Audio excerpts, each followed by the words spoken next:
to permit me to call out the names of the presenters to present their papers and enlighten us. Please go ahead. Okay, so thank you, ma'am, for your permission. So now I would like to call Rahul Kumar Prajapati to present his paper on the topic AI and Law, International Relations and Public Diplomacy. Eknur, I think Rahul is not here. You call the next person. I cannot see him. Okay, ma'am, sure. Sure. Next, we have Ambika Sharma along with Riddhi Bhardwaj to present the paper on the topic Legality and Technology Keeping Pace with One Another. Thank you so much. Good afternoon to one and all present. Today, on behalf of my co-author Riddhi Bhardwaj and me, Ambika Sharma, I'm going to present our research paper, Legality and Law Keeping Pace with One Another. The world is a global network, the human populace growing at a rapid rate every minute. New developments happening across the world. The world has seen despotic regimes, colonial period, apartheid, Neil Armstrong, the first man to walk on the moon. AI is just another breakthrough in the human civilization. Artificial intelligence, or AI in simple words, is the branch of computer science that emphasizes on the development of intelligence machines, thinking and working like humans. The tremendous achievements made in this field of science have turned the unbelievable into reality of the present. From big shot companies, private investors to powerful regimes, the whole world is bidding on this branch of science that not only claims to be a breakthrough invention but also promises a dominant role in world power. From self-driving car to Google making a groundbreaking speech recognition feature in iPhone in 2008, the tech sphere is moving with the pace of a bullet train in order to attain its goal of achieving a universal algorithm that would mimic like human intelligence. AI has got infused in our daily workings. For instance, smart houses in Western countries that run on Internet of Things structure serve as a foundation for artificial intelligence. From Netflix being a world famous streaming forum to flying drones being used for military and surveillance purposes, all run on the algorithm of AI. But this technology does possess a certain limitations to it. The AI technology that is advanced for its time does not advance enough to achieve its existence goal. While it performs extremely well using the inputs, data, and coding, but it cannot make second judgments. The technology is smart enough to make world a better place, but also competent enough to render humans unemployed. It has also resulted in World War II on the World Wide Web, that is, the hyperwar, a trending topic of discussion among diplomats and bureaucrats of first world countries, also known as combat waged under the influence of AI. This is the central issue for 21st century armed conflict, the supreme power that can master AI, data analytics, and supercomputing will inevitably prevail in conflict. Another major concern is pervasive knowledge or the right to be forgotten. The problem with pervasive knowledge is the creepy factor. To many, pervasive knowledge means pervasive surveillance. We don't want systems to know where we are or what we are doing. Yet, we freely give them this information through our GPS enabled phones connected to social media with our cameras. While we might accuse governments or companies of tracking us without our consent, we are actually already freely giving this information in exchange for all the modern conveniences afforded by the pervasive connectivity. While these were just few limitations to talk about, AI has also become an important factor in determining world diplomacy. The multidimensionality of the present AI and machine learning is already seen to have a fervent impact on how nations manage their international affairs. Though AI is yet to make its way in Indian foreign policy agenda, China has already introduced AI foreign policy toolbox and has its new generation planned to be the world leader in AI by 2030. Countries such as Russia, Canada, and United States are also a good example of how the AI revolution has made its way into its foreign ministry. According to Russian government, AI would determine the future rule of the world. AI has also become a chief instrument in international diplomacy. Research and implementation of using AI in foreign policy is yet to develop. Government and non state actors should carefully consider monitoring the developments in AI technology and markets, keeping in mind the humanitarian goal. Let's talk about present legal scenario in India with regards to IT laws. Technology, law, and society share a symbiotic relationship. Law is a dynamic concept, so is science. It changes with the development of society under different socioeconomic political conditions. Changing times require pragmatic approach. It's practically impossible to consider that law can keep up with technology before its advent. It won't be a surprise that legal arguments and evidences will be based on screenshots, WhatsApp texts, evidences that are illegally tabbed, recorded, such as in the case of 2G spectrum scam. Various branches of law are definitely going to get affected with these developments. For instance, copyright laws in regards to data ownership will need to be revised. The reasonability clause that is attached by the courts on privacy law needs to be elaborated further. Laws and investigating process have to be more tech-based in case of violation of one's privacy. The right to dispose of one's personal data collected by various platforms need to be given due consideration. Whether a conversation between an automated generated call and a human can be considered as a valid contact is a debate for another time. In the case of self-driven cars, there exists a large possibility of technical glitch that can lead to road accidents. In this case, who shall be held responsible? These are just to name a few upcoming challenges that not only Indian legal system but the entire world legal system is going to face. Another key important factor to note here is that the lawmakers of our country are not knowledgeable enough about the technological advances taking place.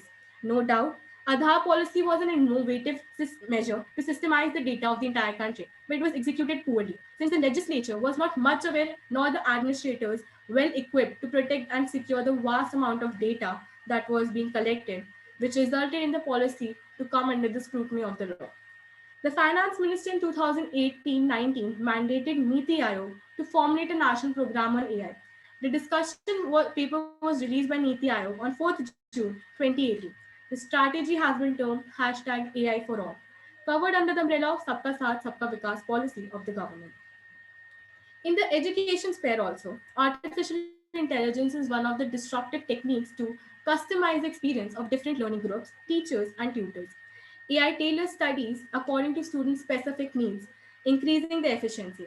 It simplifies administrative tasks such as grading, assessing, etc. It is helpful training students with special needs. However, this also has certain backlash to it. Key factor being loss of information, generation of unemployment. With the advent of MOCCs, class size is no longer as much of a determining factor in quality of education. And even at the K-12 level, the implementation of AI may mean decrease in teaching aids for assistants. Addiction to this technology, since as humans, we are going to rely more on technology, which we can see in the present COVID era scenario, our individual efficiency is going to decrease in physical manner. Even the cost factor will come to play. When combining the cost of installation, maintenance, and repair, it's clear that AI is expensive. Or only the most well-funded school, organizations, institutions will find themselves in a position to benefit from AI. Hence, in conclusion, I would like to say development is inevitable. The needs of the society are changing and the laws cannot retain their traditional nature. They'll have to develop in accordance with the time. The world has come to a point where technology is far more advanced than our laws. Justice should not be confined to one's limitation of imagination. Given the nature of AI is complex, the system needs to keep on deliberating, amending, and formulating policies and laws that are in regulation with AI. The paper talks about the lacking of laws in India with regards to technological developments. Some questions that still remain unanswered are who will be held responsible for the crime committed by the AI? The manufacturer, the user, or the glitch that occurred? Who is going to be detained for a particular crime that got committed by the use of AI? What will be the universal ethical norm that will determine to what extent a nation can use its intelligence for security purposes? While we also observe that there is also a need for the government to recruit think tanks of the nation to brainstorm on the advancement of AI and provide solutions to protect and secure the nation's sovereignty, data, and individual privacy, AI certainly is going to play an important role in determining the direction in which the humankind is going to.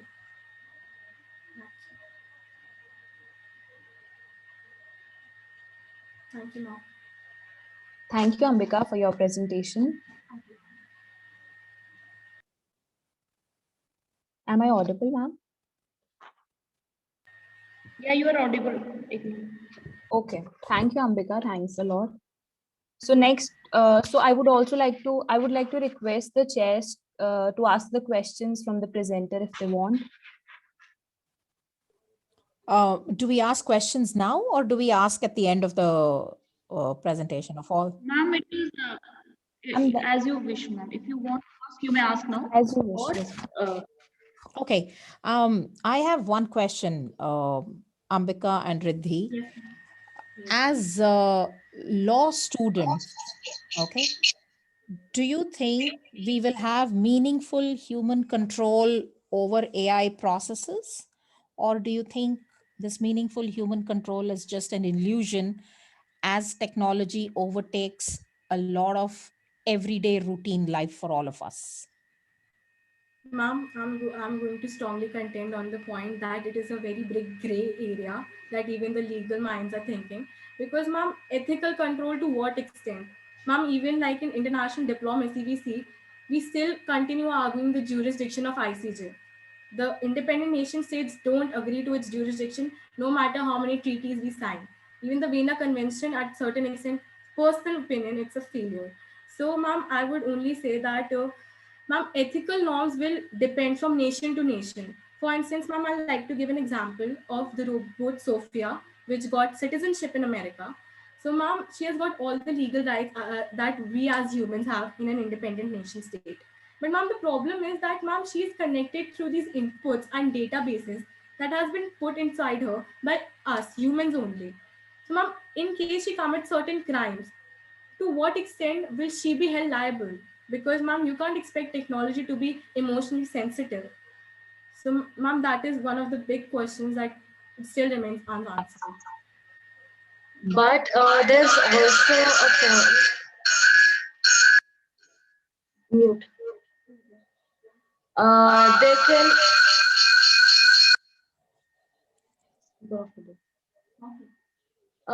We can control the amount of AI. the same screen, I think. You use for computer only. I think. You'll need to unmute yourself. Please unmute yourself. Yeah. If you are sitting Am together, I audible? maybe you can use the same computer. Yeah. So in on using AI on a perfect amount and using it according to the law, like in accordance with the law, we can actually make beautiful things out of it, and we can build a sustainable future also if we use AI in a particular amount that can be sustained accordingly. Yeah, but who's to define that boundary? Yeah. Because right now, at present, at least in India, we don't have laws defining that boundary at all. Yeah, because everything has advantages and disadvantages, but you have to choose a boundary that sets them aside. Okay, fair enough. All right. Thanks. Thank you, ladies. Thank you, ma'am. Thank you, ma'am. Thank you, ma'am. Dr. Singh, sir, do you would like to say something?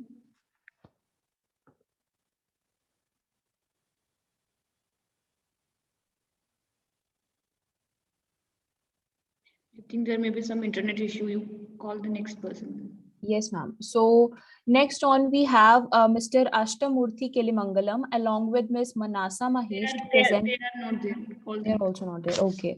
So now I request Dr. Sibyl Thomas and Mr. Neil Thakur as well as Farha J. Kerawala to present their paper on the topic critically viewing AI in education, looking at knowledge, learning, and pedagogical practices in education. So yeah. Yes, sir. We welcome you, sir. So you can start with your presentation.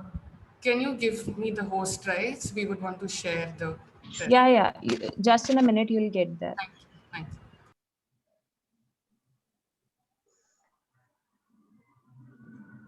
you. They have made you the co-host for sharing the screen.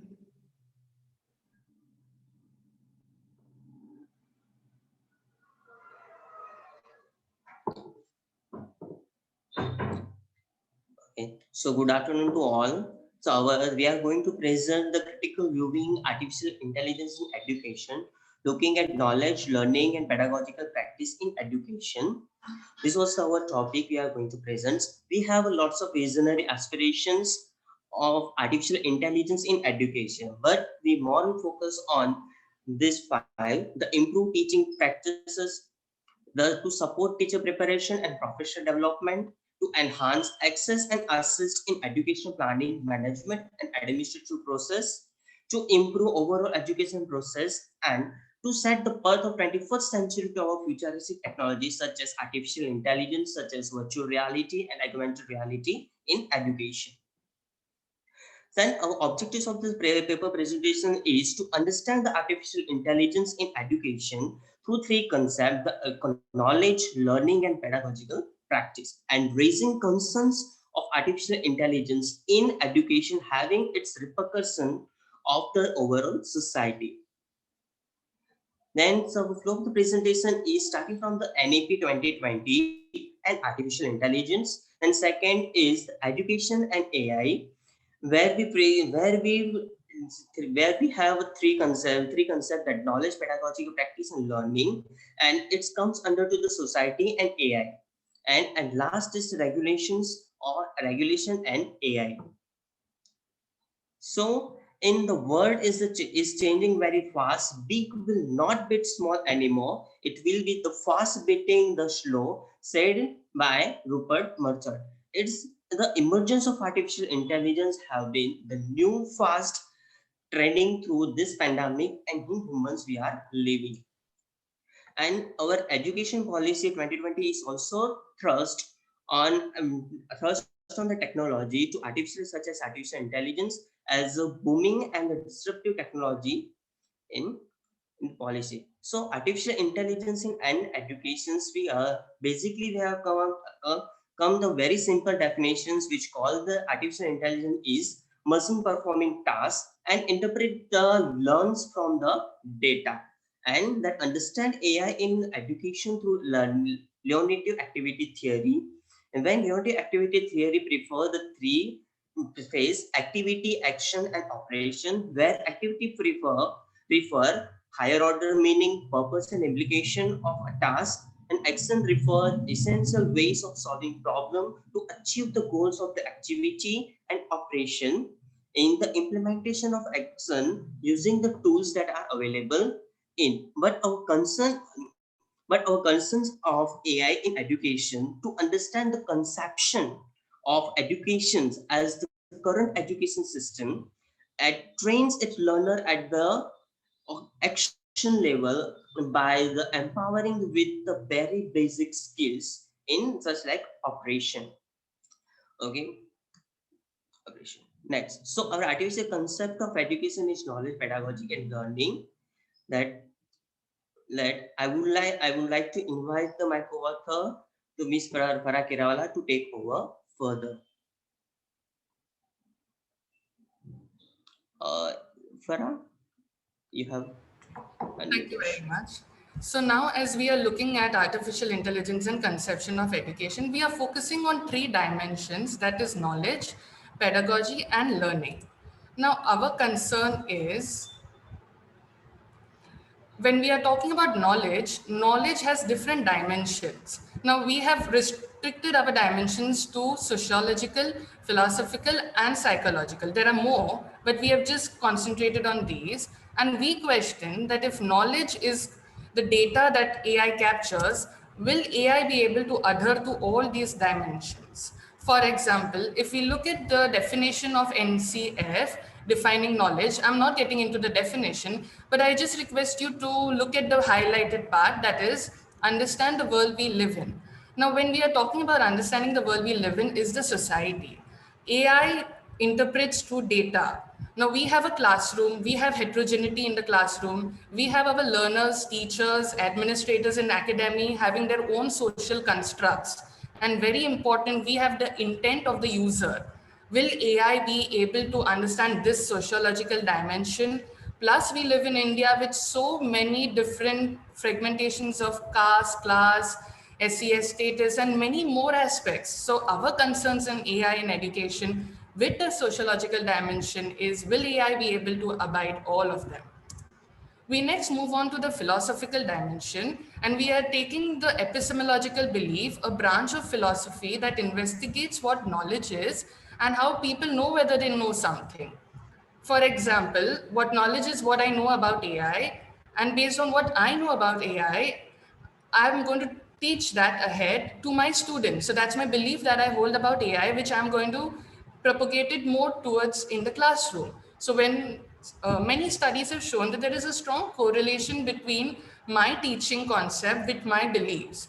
And that is nothing but my pedagogical practices. That is nothing but how we teach. So will AI then be able to understand these beliefs of the teacher, these beliefs of the students that is in the classroom, these beliefs of the academy? That is what we want to reflect upon.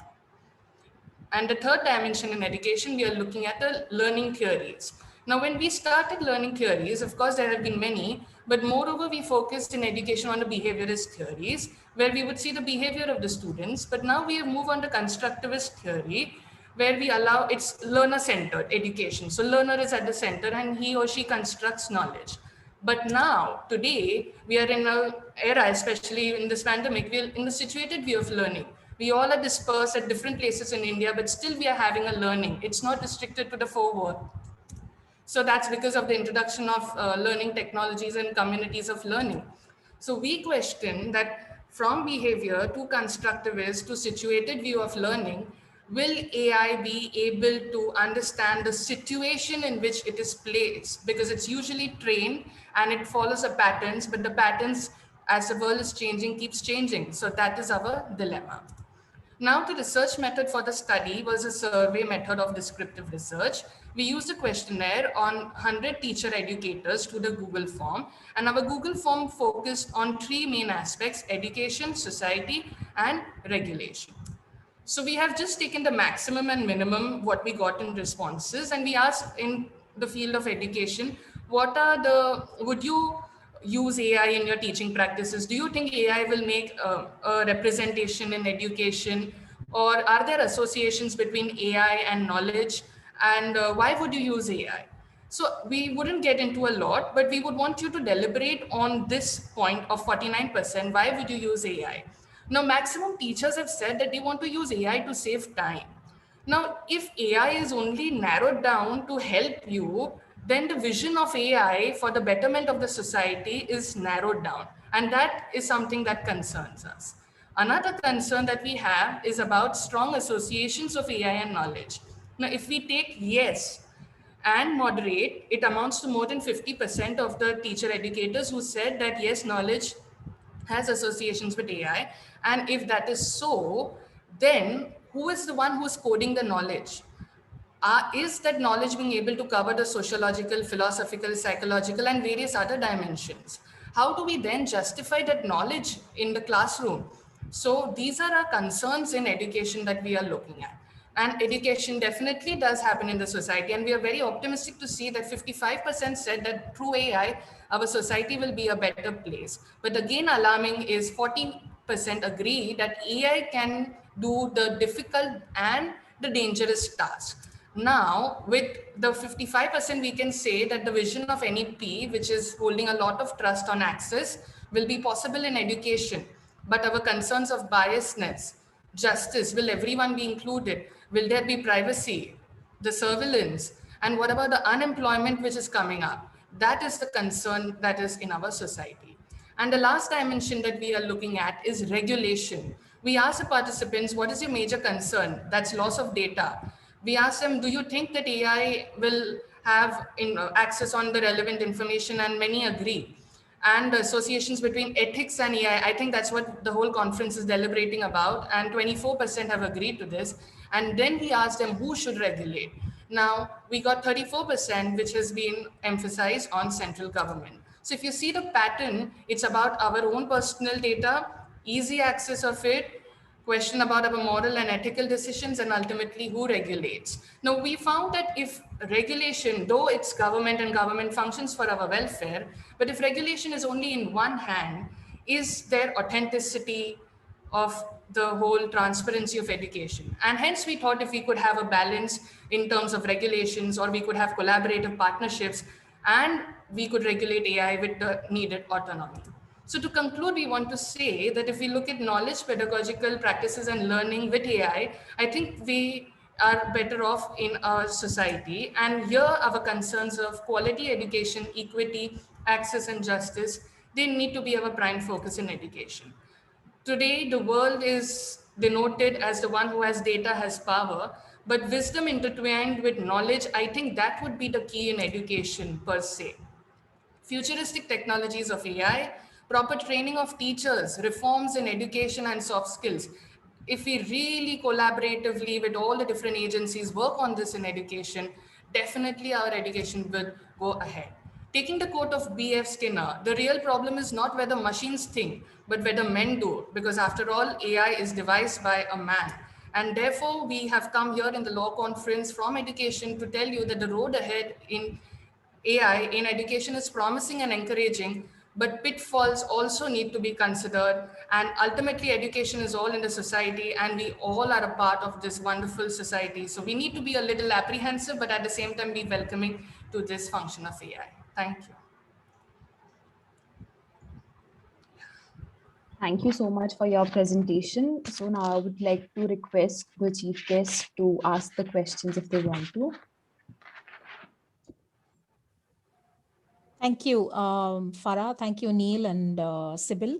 Very interesting points put out there as far as education is concerned. My question to all of you would be, as law students, as future practicing lawyers, especially looking at new technologies and the education domain itself. NEP is going to be implemented from next year onwards in India, right? You've highlighted some of the challenges that we will be facing in the education domain. What solution would you recommend? Access to education is going to be one of the biggest challenges, especially when we look at use of technology in education. Okay, the pandemic has proved that we have moved into a hybrid variety of delivering educative programs. Okay, it's being done both online and offline, more online now rather than offline. But I'm hoping we'll strike a balance eventually as things open up and students start going to schools and colleges in a regular manner. All right.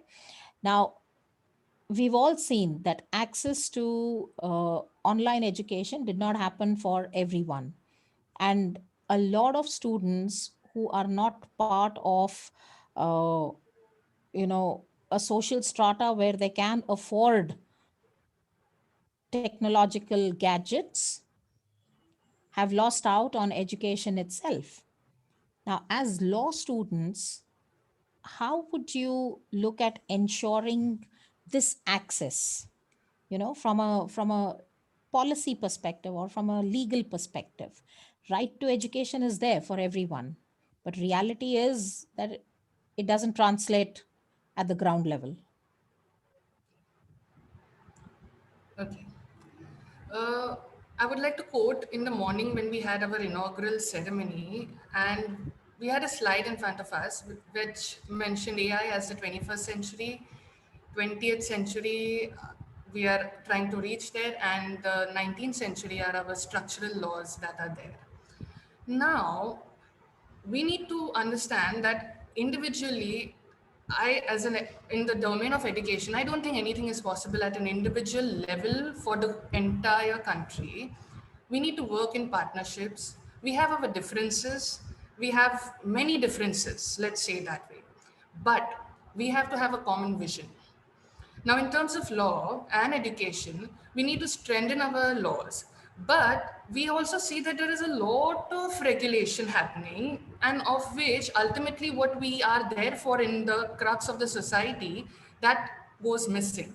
So we need to have a balance, I think, of autonomy from education and regulation from law, giving that autonomy the space and we are able to transit that. Coming to technology, I think personally for me, I think a lot of deliberation from government and hand of government is a must. At the end of the day, it is the government who works for the welfare of us, and we can't go ahead and leave the half trust behind. I remember attending one webinar in May, and one speaker said, "Let's make this a 0 year." And I was like, she's being too radical. But today, when we are seeing that so many don't even have a mobile, forget having a laptop. So, where are we going? Today, we are, with God's grace, very comfortable to be here and go ahead in life. But how can we go ahead in life as a society if there are so many who are backward? And that does raise us concerns. We need to reunite, and that's why we thought to put AI in education in the law forum to show about these inequalities that are happening in our society, and maybe a merger of academy with law together with various other agencies and autonomy. I'm stressing again autonomy. I think with that deliberations, and it's not possible in a year or a two, it's going to be over a long period. This maybe pandemic is a year that is happening, but the repercussions are quite high. But if we sustain together, we share our understandings for the common good of everyone, with law policies reforms coming, getting right to education enforced in every locality, trying to upgrade, trying to give jobs to teachers, have the assistance of AI, have regulations at the proper level, somewhere a ray of hope. Thank you. Like you rightly said, it is an evolving process. It can't be sorted out in one shot, and we have to move ahead with times. Yeah, the gap between 19th century and 21st century is tremendous. Yes, that needs to be united. Thank you. Yeah, thank you, guys. Dr. Singh, sir, you would Thank you, ma'am. So next we have Ms. Rakshita Mathur to present her paper on the topic preservation of law to safeguard human rights.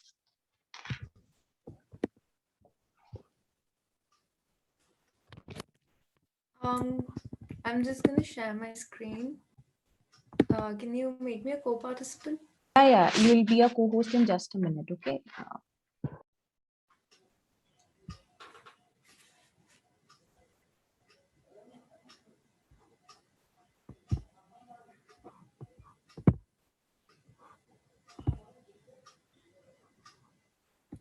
Good afternoon, everyone. I'm Rakshita Mathur, a first-year BA LLB student at DME, and today I'm going to be presenting a paper on artificial intelligence policing and the preservation of law by safeguarding human rights. In this paper, I have explored various methods of AI policing, their advantages, disadvantages, and the relationship between artificial intelligence and human rights. Data mining and facial recognition are the two most common methods of artificial intelligence policing. Data mining refers to police accessing data of potential threats within the society. The Trinidad and Tobago Police Services and the Chicago Police Department in the US have already started experimenting with predictive policing. More importantly, they focus on data mining. The Trinidad and Tobago Police Department believes that data mining improves crime analysis and aids in reducing and preventing crime. Tools used for this analysis can also be used for other wide ranges of tasks. The provision of data can aid us to understand the circumstantial evidence surrounding the risks of a particular crime. This analysis assists us in the specifications of what may be facilitating crimes among a certain people or in a specific area. Predictive policing plans can also be used to battle and prevent crime. It can be used to create strategic frameworks that can be utilized for executing plans and for strategizing police work. Provisions of tools for the hypothesis and building assessments can also be provided by various predictive policing softwares. One of the biggest form of data analysis is understanding which data to analyze. Data mining in predictive policing offers an explanation to which data must be taken into account and why. However, data mining also has some disadvantages. Current data mining techniques are often far better suited to some crimes than others. For some, it is too intrusive an area. People are monitored on who they talk to and what they view on social media. People feel as if this violates their freedom. Hence, it does not seem like a personally beneficial option. Another issue that arises with security and the safety of a person is that in case the software is not secure, it can be hacked into.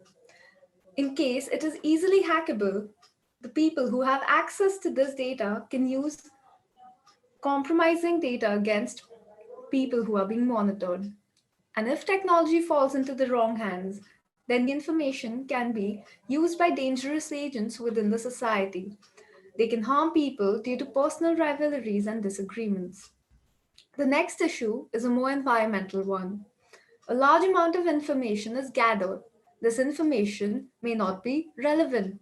Hence, it is imperative to maintain a maximum limit on the acquisition and the maintenance of this data. Moving on, facial recognition, as you may all know, refers to a digital database process used to recognize people via photos and biometrics. As we know, the Aadhaar card in India is already using biometrics in order to keep a track of people. The advantages of facial recognition are many. In comparison to data mining, it is seen as less obstructive and more convenient. It is also less invasive. Facial recognition is convenient and easy. It helps in the quick analysis of criminals and keeps records in a systematic fashion. Facial recognition helps us in using the evidence, and the ease is the most for the justice system. They allow the justice system to function more efficiently. Facial recognition provides us with a more tangible evidence in the courtroom while assessing a case. However, the drawbacks are many. Facial recognition is seen as a discriminative tool.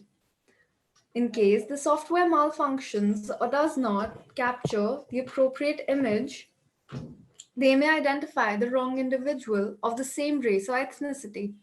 Facial recognition is also problematic if the data gets corrupted. In case the names and the faces of people get mixed up, it is difficult to redo the system. Finally, the biggest advantage of facial recognition also tends to be its biggest weakness. We know that it is easy to find criminals using facial recognition, but these criminals can only be found after a criminal act has been committed. We do not know what is going to happen, and therefore, facial recognition helps us more after a crime has been committed instead of before. When we talk about human rights and artificial intelligence, we realize that artificial intelligence is used in policing for the protection of human rights. However, the paradoxical bit in this is the fact that this technology also poses the threat to them by misusing emotional recognition, a tool which, in case artificial intelligence learns to use against human beings, is dangerous. It cannot, and artificial intelligence can also damage human dignity in cases of an illegal detention or an arrest being made by a machine. Safeguarding human rights. To safeguard human rights, legislation towards developing artificial intelligence should be established in various jurisdictions, as it already has been by the European Commission. According to guidelines, trustworthy AI should have three qualities. The first being lawful, respecting all applicable laws and regulations. The second is being ethical, respecting ethical principles and values. And the final is being robust, both from a technical perspective and taking into account its social environment. Moving forward, various measures can be taken to make sure that we can accomplish our aim of making human rights friendly artificial intelligence. A human rights impact assessment should be performed on every AI machine before introducing it to the policing sector. AI literacy courses must be made compulsory for those handling AI machinery. A competitive yet all-inclusive framework must be developed before the deployment of AI in different sectors containing potential risks and their remedies in the field. A citizen's right to access contained information that is acquired through artificial intelligence policing, along with the right to access the information in the legislation about AI, should be guaranteed. Legal recourse should be an option to all those affected by artificial intelligence policing.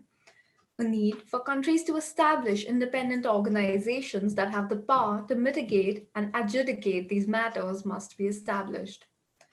In conclusion, I'd like to say that artificial intelligence is therefore used with proper legislation. It shouldn't be used without proper legislation. As AI gets more sophisticated, especially in the sphere of policing, we must make sure the legislation regarding AI policing does so too. It is imperative that human dignity and their rights stay intact when trying to strengthen the methods of policing and social monitoring. Here, we must ask ourselves the need of the hour and work in accordance with it. Thank you. Does anyone have any questions? Thank you so much. Now I would like to request Sir, that is Dr. Rakesh Kumar Singh or Ma'am Uma Sudhindran, Ms. Uma Sudhindran, to ask the questions if they wish to.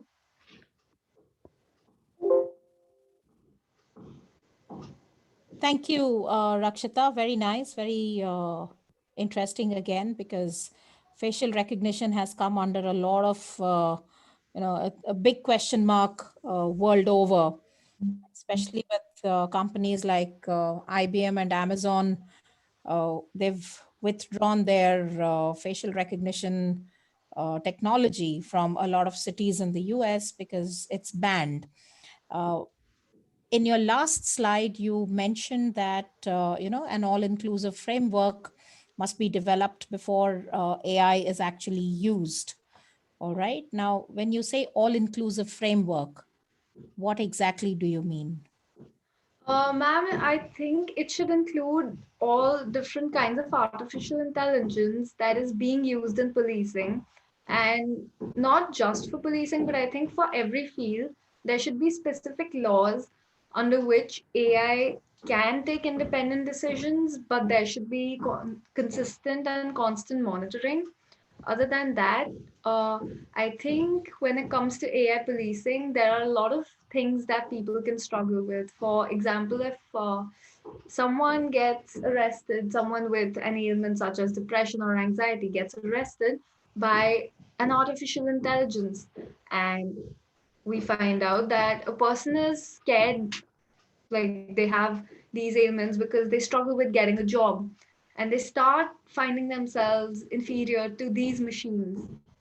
So we have to make sure what the current mindset among people is, and we have to have legislation in it. So we know what is to be done next. Otherwise, it becomes unlawful to give AI such freedom. That's why I think monitoring is extremely important. Other than this, legislation is should be made before introducing anything into government sectors such as policing or healthcare, because it directly affects people. Sure. How are you aware of AI being used in policing in the Indian context? Where it is being used, how it is being used?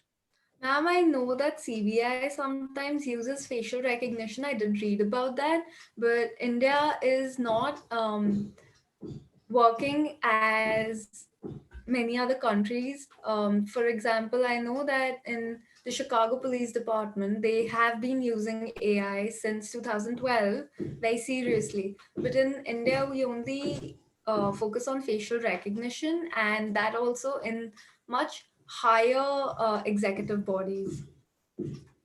Okay, so average policing does not use AI effectively as of now. Not yet. Okay, all right, thank you. Thank you, ma'am. Sir, would you like to ask any question?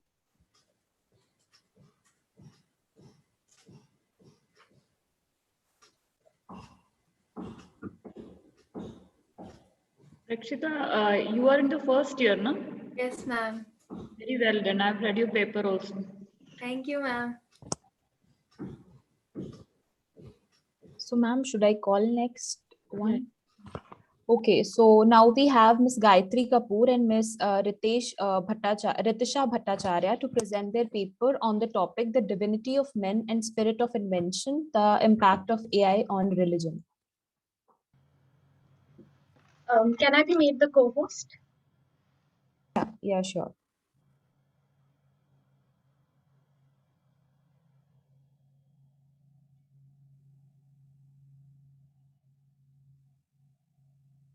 Is it visible?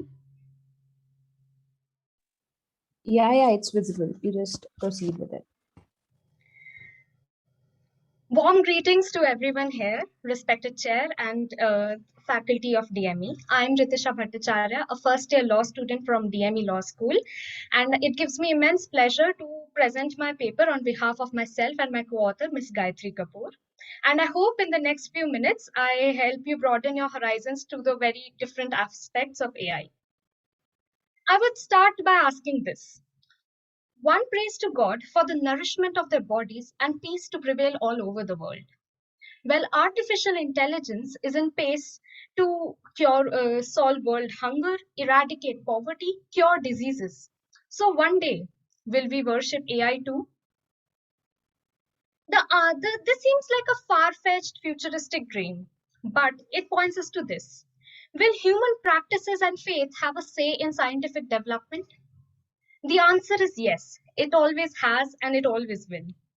Therefore, it is pertinent to explore the correlations between artificial intelligence and religion, and our paper aims to do just that. Religion and science has a vast history. For example, without the motive to spread the word of God and Bible, the printing press would never have been invented. Uh, uh, and uh, and it forms the basis of mass media we know today. So mass media would never had an existence if there was no Catholicism. The Holy Roman Church has also sponsored many different scientific discoveries all across the universities of Italy. But when these scientific discoveries obstruct the values of church, it also condemns it. And therefore, initially we saw a constant collaboration between religion and science. But through the course of time, we have seen the society bifurcating into two different branches. And in context to AI, we have technologists, scientists, policymakers, and business communities who strive to push the limits of AI.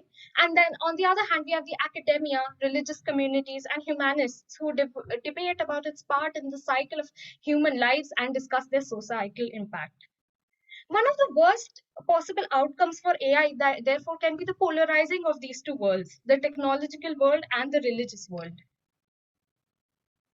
There is a misconception that the world is getting less and less religious every day. However, the data says otherwise. 84% population of the world identifies with a religious community, and the majority of this population is a youthful population that is capable of reproducing. On the other hand, we have the booming market of artificial intelligence, which was estimated at 39.9 billion in 2019 and is projected to rise from 2020 to 2027 at a CAGR of 42.2%. So both of these fields are garnering immense popularity and therefore become stakeholders, and they will determine how the society will look forward in a few years. Thus, these two fields have a constant correlation and a competition. The 20th century therefore sees a haphazard relationship between the two. On one hand, we see religion accommodating AI. Robot priests are being used in Japan and Germany, attracting conversations about replacements of pastoral care, posing a risk for the clergy, etc. It is also being used to keep the youth interested in religion. As more religious groups are more and more accommodating towards robotics because being against AI in the future might be detrimental to its existence. However, on the scientific world, we are yet to see a religious collaboration. But now that the conversation about AI is ranging on spiritual values, ethics, and human virtues, we see that religion might give them the trajectory they just need. The paper has also analyzed one important aspect. Will AI become a religion in itself? And the sci-fi world is obviously filled with many such theories, but we found some realistic basis as well. For example, Anthony Lewandowski, the former Google engineer, established an organization called Way of the Future. And according to state filings, its goal was to develop and encourage the realization of an AI-based godhead. This might not be implemented right now, but it does give us a basis for the future generations. A research group in Oxford University, filled with social and computer scientists, developed a psychologically realistic AI, which helps us understand the causes of communal violence, and it also the capacity to monitor religious abuse. What it does is that it determines the causes of the religious conflict all over the world, and the research is being updated to find negotiations and solutions for the same. So one day AI might be the solution to end all religious conflict of the world, something global systems have failed to achieve. So will AI become the alternative that people might just need to in order to pursue better fields for the humanity? Only time can tell. But what we do know that AI is not what would impact religion. It might be one someday. The paper has taken 3 separate case studies: Hinduism, Christianity, and Islam. So we have analyzed all 3 religions on the basis of the doctrine and in practice, and how their individual responses are and might be to artificial intelligence. So in Hinduism, we see in doctrine the very word algorithm has Hindu origins. And in mythology, it has been extensively covered about war machine, robots, and automation. And while the religious community is still far behind discussing AI as its future prospects, a demand was made by Surinder Jain of Hindu Council of Australia that AI must be taught about Hinduism and the moral values it carries. And in the recent trends, we see usage of robots to perform arti and narration of epics like Ramayana to further capture the eye. Christianity, on the other hand, is a very active religion with its conversation regarding AI. For example, the authors of Evangelical Statement of Principles agree that AI can allow us to accomplish unparalleled possibilities while recognizing the potential risks if used without consideration. They aim that the church will actively participate with regards to AI before it's too late. And the Third World Evangelization Congress highlighted the need to take the gospel to every field of the world, and especially in the field of technology, and they hope to promote Christian responses in public policy with regards to AI. Now, Islam. The conversation about AI in Islam is still very new, but Islam is a major stakeholder as it is a state religion of 27 different countries, and these countries have significant economies which would eventually invest in AI and determine frameworks for its future implementation. Thus, the conversation needs to speed up in Islam and within the community.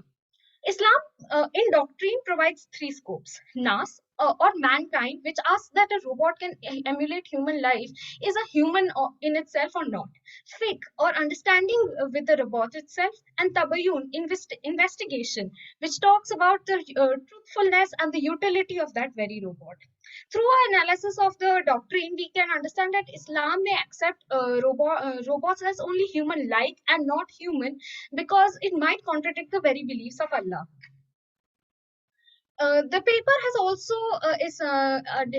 assessed the various dynamics of human mind, how compatible it is to AI, and how, because in the end, human mind is the one determining the virtues and the moral values it might need in the future, and the and in the end, religion plays a crucial role in human mind all over the world. So the authors would like to conclude that the development of artificial intelligence should be given a trajectory that is in alignment with religion and can derive ethics and morals from religion and beyond, and it can be used to find efficient solutions about the global problems, and it is crucial, therefore, to remove the biasness that religion might provide, but also be progressive in its approach, because the way religion will involve itself today in artificial intelligence can either lead to a doomsday or it can either lead humanity to heaven. And that's a very Christian way to put it. So I would like to conclude with that. Thank you. Thank you, Ritisha, for your presentation. So now I would like to request ma'am and sir if they want to ask some questions. Ritisha, thank you very much. Very interesting topic and very, very current. I would like to compliment you on the choice of the picture for your slide. It's a very nice picture. Thank you. Just brings out the subject very relevantly. Okay, I'm just moving to your last slide where you have very nicely said that artificial intelligence should be given the trajectory that is in alignment with moral values that can be derived from religion and beyond and used to find efficient solutions for critical issues that concern society at large and global resources to be utilized impartially. Okay. Yes. Now, if you look at the three religions that you have cited, which are obviously, the three largest religions in the world, okay, given the current situation, there is something called as clash of the civilizations that is happening in different ways in different regions. Okay, now how do you see AI moving into this trajectory which is in alignment with moral values from these three religions, where each religion is actually propagating a different value system which can border on extreme behaviors? And how does law come into picture here? Because this is something that we are battling. Laws are different in different countries for different religions. Yes, ma'am. So three things actually. So as I mentioned, there was a development in the field of AI about how AI can actually end communal violence. So so that can either provide an alternative to them.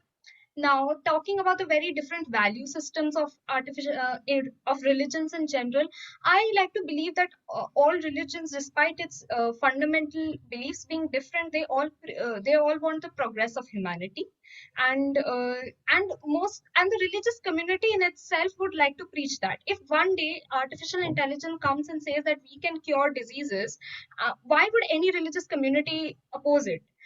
If one day it can say that we can eradicate poverty and suffering, no religious community should oppose it. So the larger goal is the betterment of humanity, and religion does provide us with spiritual values, and it is the basis of a mental health of a lot of people. They find solace in it. So all in all, the collaboration of suppose an AI wants to pursue something, pursue the empathy. Most religions talk about it. However fundamentally different they might be, in practice, religions would like to propose peace to the world, peace and harmony in the world. So I think a balance can be found between religious values and progressive approach. And as for law, how it would come to how it would help here, law in different countries are based on religion itself, Sharia law and canon law and everything. So if religion has provided the basis for law, and so religion can provide the basis for artificial intelligence too, and thus the frameworks, if formed well, can work for everyone. Okay, thank you. Very, very interesting thoughts. And I like the perspectives you bring to the subject itself. Thank you, Ritisha. Thank you, ma'am. Yeah, Ritisha, I also would like to make a point. I really like the slide where you have brought out this concept of AI substituting God, the purpose of why we are worshipping, and what is the purpose of that, and how AI can be substituting that. Very interesting. Yes, it is a future possibility actually. Yeah, We just don't know.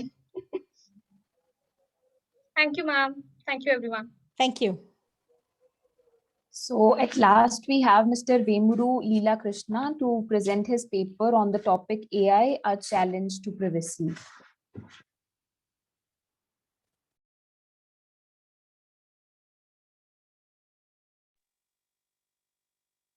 Actually, I couldn't play my video. I think host has stopped my video. I will let you permit that. Just a second. Okay. I'll give you hosting rights also, so that you can present your PPT. Thank you. Respected dignitaries, very good afternoon to one and all. Myself, Vemuru Leela Krishna. I am from Banaras Hindu University. Today, I am going to express my views about the artificial intelligence. Is it a threat to the privacy of the individuals? First, I would like to open my statement with a quotation which was given by the David Waters. He has said that I know a lot about the artificial intelligence, but not as much as it knows about me. Yes, it is true. The machines in nowadays know a lot about us than ourselves. The reason is the machines like artificial intelligence receive so much data from us. Artificial intelligence is the ability of the computer or robot to perform the functions that are associated with intelligent beings. The term artificial intelligence usually refers to the machines which perform the activities with a human-like intelligence, such as the capacity to reason, discover the meaning, learn from experience of the past. John McCarthy, the prominent computer scientist from the Computer Science Department of Stanford University, has coined the term of artificial intelligence. He said that artificial intelligence is the science and engineering of making intelligent machines. Such intelligent machines, like any other human beings, can react and contemplate according to their surrounding environment. It can collect the data from the surroundings and can act according to the collected data. Even though the system of artificial intelligence sounds useful for us, but it has been a threat to privacy. Artificial intelligence mechanisms collect a huge amount of data for the reason of betterment of standard of life. But on the other side, all the personal data, which includes the travel details, our personal information like our images, our photos, it can't be protected thoroughly without a proper regulation. In India, even though the Supreme Court has upheld the right to privacy as a fundamental right, we are still in a way to formulate a law regarding with that matter. First, I would like to say how the artificial intelligence applications can be used in our day-to-day life. Some of the artificial intelligence applications are the speech recognition systems. Speech recognition systems are also called as speech-to-text translation recognition systems, which are the machines that can be used to recognize the spoken words and the words that could be converted to the digitalized text format. It is widely used in the TV remotes, voice-enabled text messaging, GPS, and some of the Android devices like Siri. And the next thing is natural language processing. Natural language processing enables a software application, computer or machine to understand, interpret, and generate human text. NLP in the AI behind digital assistants, some of the most prominent of them are the Siri and Alexa, which we use daily. And the next is image recognition systems. A technology that can identify and classify objects, people, writing, and even action within still or moving images. Typically driven by deep neural network, image recognition is used for fingerprint ID systems, mobile check deposit apps, video and medical image analysis. And let's see how the artificial intelligence mechanisms could be a real threat to the privacy of the individuals. With the emergence of increasingly sophisticated artificial intelligence systems and the coverage of many technologies like artificial intelligence, the Internet of Things, and other related systems like the living things, poses a serious threat to our privacy and security. The generation, collection, processing, and sharing of large amount of data about an individual and a collective behavior can be done with the help of artificial intelligence. One can analyze and optimize sensory data like the image of face, voice recording, vitals, DNA of an individual much faster and better than human beings with the help of artificial intelligence and by using computational algorithms enhanced with machine learning capabilities. In spite of various privacy and security issues associated with the artificial intelligence, countries and governments around the world are investing and developing the AI techniques. The interconnectivity of AI systems, which optimize every aspect of our lives, include our genomes, face, finance, emotions, and environment, and which have further created a problem for our privacy. AI has become very attractive due to the speed, scale, and automation. The speed at which AI does computation is already faster than what human analysts are capable of. And it can also be arbitrarily increased by adding more hardware. AI is also inherently adept at utilizing large data sets for analyzing the information. Finally, an AI can perform the designated task without supervision, which is greatly improves and analyzes efficiency. But these characteristics have been created a severe problem to privacy in a different ways. Let's see how it created problem to privacy. One is data exploitation.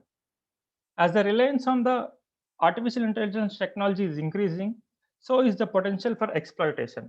Many consumer products ranging from smart home appliances to computer applications are vulnerable to data exploitation by AI. With the use of AI, a person is unaware about how much data their software and devices generate, process, or share. And the next thing is identification and tracking. AI can be used for the purpose of identification, tracking, and monitoring individuals across the multiple devices, whether they're at work or home or at any other place. If the personal data is anonymized, and once it becomes a part of large data set, an AI can de-anonymize this data based on the inference from other devices. This blurs the distinction between the personal and non-personal data. Voice and facial recognition. Privacy and anonymity of individuals is severely compromised with the use of two methods of identification that AI is increasingly adept at are voice recognition and facial recognition. For example, facial recognition and voice recognition are used by law enforcement agencies for investigative purposes and to track the wrongdoers. And the next thing is prediction. The AI and sophisticated machine learning algorithms are being used to infer or predict sensitive information from non-sensitive forms of data. For instance, someone's keyboard typing patterns can be utilized to deduce their emotional states such as nervousness, confidence, sadness, and anxiety. Even more alarming, a person's political views, ethnic identity, sexual orientation, and even overall health can also be determined from data such as activity logs, location, and similar metrics. And the next thing is profiling. Data which is collected with the use of AI is profiled and can be used to sort, score, and classify the data. The data is collected usually without taking the consent of the data subject. Data subjects whose personal information is collected usually do not challenge the misuse, as they do not have the ability and often helpless in tackling such issues. The best example is China's social scoring system. This is in the China social scoring system, the information which is widely collected from its people, but the people has a very limited access to that information. Many governments all over the world have benefited by the proliferation of the artificial intelligence.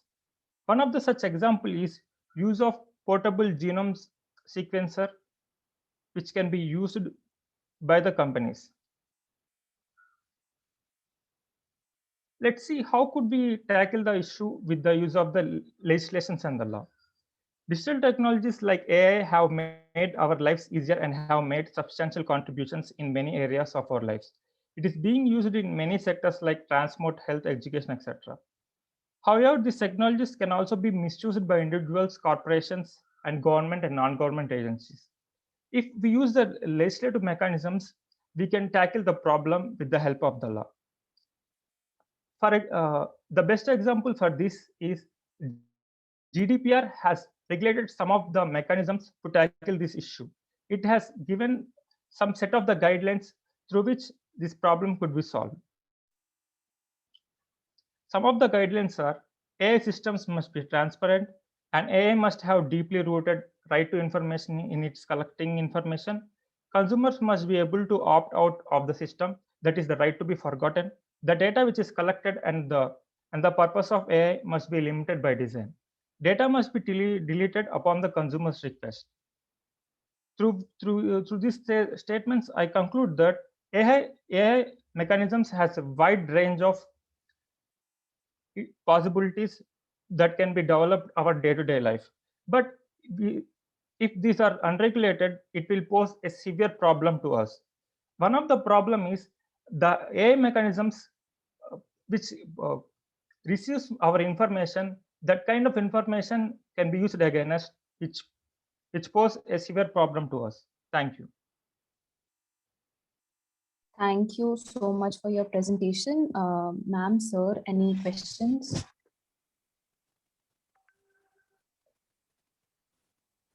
Thank you, Leela Krishna. Very nice presentation. I have a question here, and this is very, very basic, very, very fundamental. Okay.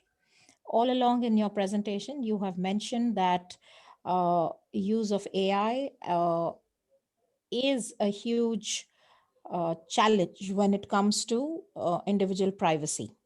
And I agree with you completely there. Okay. When we all recognize this, why do you think that there is a delay in formulating a fundamental law regarding privacy, data sovereignty, and the use and misuse of data in our own country? Why are we not able to come to a consensus? As a young legal brain, I'm interested in understanding your views here. Actually, madam, the first thing is the government or the legislative mechanisms are mainly concentrated on preventative mechanism, which is being regulated in the draft bills. But the companies and the organizations are against to that. For example, in the draft bill, it is stipulated that if any personal data breach has been made, then the company has to bear the hefty amount of fines. That may be 4% from their annual turnover. It would pose a huge problem to the companies.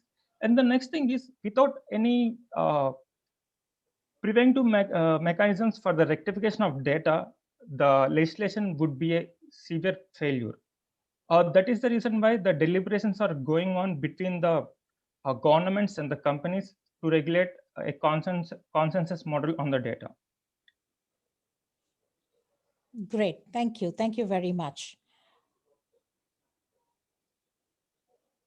So thank you, participants, for your enlightening and knowledgeable words that actually provided us with a lot of insight on the subject. Now, I would like to genuinely invite our chairs to address the audience with their blissful words.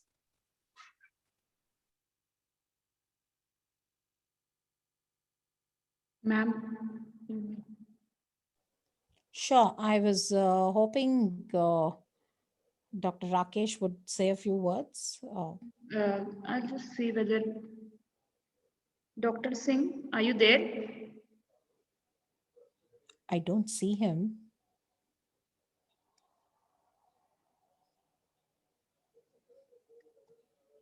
He's not even there, I think. Yeah. Yeah. I'll call him and see meanwhile. Sure, I would. First of all, I would like to thank DME for inviting me to be chair for this session. Thank you very much, all of you. I was actually wondering, what would I do in a gathering like this? Because one, I am not a lawyer, and two, I'm not a technology person as far as AI is concerned. My background is very different, but this has been a very, very interesting session. And I am fascinated to listen to, so many different views here. So thank you, participants, for having shared all your thoughts and your perspectives on each of the topics that you chose as far as AI was concerned. I only have a couple of things that I would like to share with you. Uh, as budding legal brains in the country, law is always an evolving subject. Okay, technology is evolving faster. Unfortunately, we haven't been able to keep pace between variety of these domains. Like Farah mentioned, 19th century laws and 21st century technology don't go hand in hand, and that's the truth.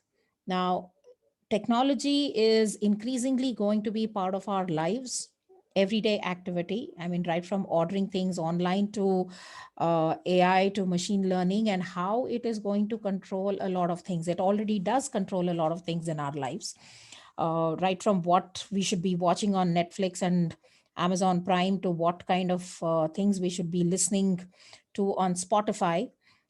It just dictates everything that we do. So, my only humble submission to all of you, as you evolve, in your field, whatever specialization you pick in the field of law, please keep in mind that technology is going to be the backbone for everything that we do. So it is important that you be up to date in terms of what is happening in the tech space. Okay. And that will help you contribute to policy making. It will help you contribute to lawmaking itself in the long run. And I definitely hope to see at least, a percentage of you all contributing to the policy making in this country, because we do need brighter, fresher, innovative minds when it comes to lawmaking. We cannot afford to have archaic laws in today's world. It doesn't help anyone, it doesn't serve any purpose. And I mean, it's your generation that is going to suffer uh, if that innovativeness is not kept in mind when you come up with new laws, new rules, and regulations. With that, I would like to wish all of you all the very best, and I'm sure you guys will shine through. It's been a pleasure being part of this session. Thank you so much. Thank you, ma'am, for your knowledgeable and influential words. Give me a minute. Yes, Ma'am, ma'am. I'm sorry. I think he has lost his connection. I'm not able to, he did not pick up my call. But on the other hand, I'm very happy to have hosted you for such a busy person like you and such a learned resource person. It is our pleasure to have you amongst us for this conference. And I hope that you would come for some other programs also, virtually or otherwise. And also that, yes, ma'am. Also that we have in this panel some people who are non-law also, like I think Farah and all, they are from the education sector. We were supposed to have one more from the education sector. I think internet issues has created some issues. Otherwise, we had more presentations lined up. Otherwise, thank you so much, ma'am. Thank you. Thank you so much. And yes, it will be a pleasure to be back with you guys, and feel free to be in touch. I'll be happy to mentor some of the students. I'll be happy to address some of them, whenever it's convenient. Okay. Yes. So we can take this association ahead. Thank you. Yes. Thank you. It will be an honor for us, ma'am. So now I would like to request the audience to leave the questions in the chat box if they have any, and then we can proceed further.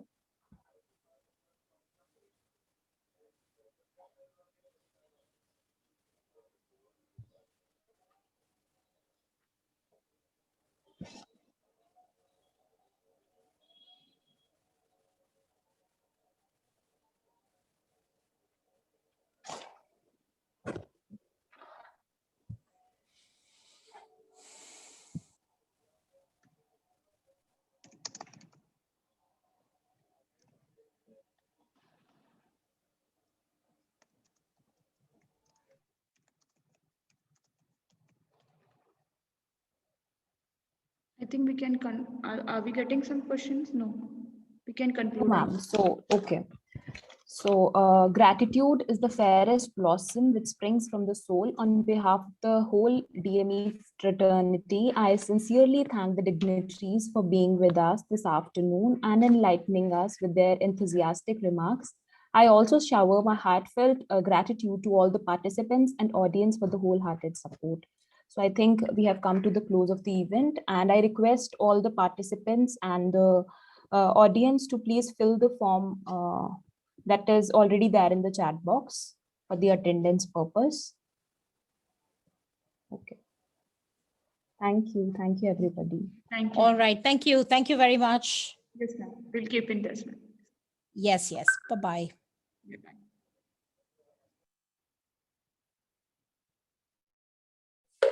Thank you.